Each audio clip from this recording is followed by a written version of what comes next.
Namin guys yung aloe vera, tapos lagay namin dito para hindi siya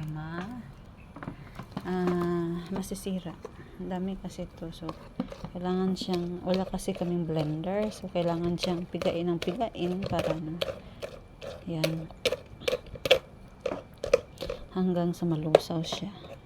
Mahirap kasi itong pigain guys kasi malapot ba. Kaya sana kung may blender to, so mas maganda.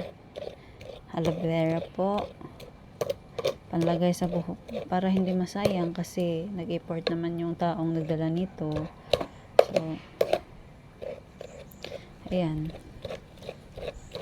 bigyan na natin ng importansya yung nagbibigay nito. So kailangan natin ng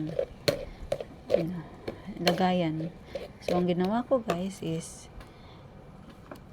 binalatan ko siya, sobra kasing dami, so nilagay at saka ilagay ko dito sa parang ice cube. Ayan, tapos ipa-ref kung ano, pagkatapos pag maano na siya, pag ano ba yun, matigas na, tsaka na ako magkuha ng isang piraso nito. Malaki kasi rin to isang piraso niyan.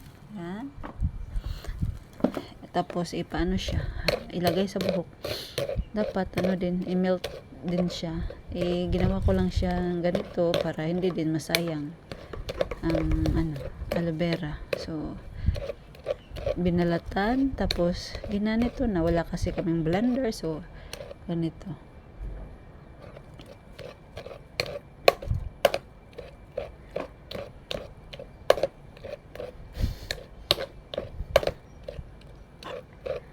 Ayan, dahan-dahan lang guys.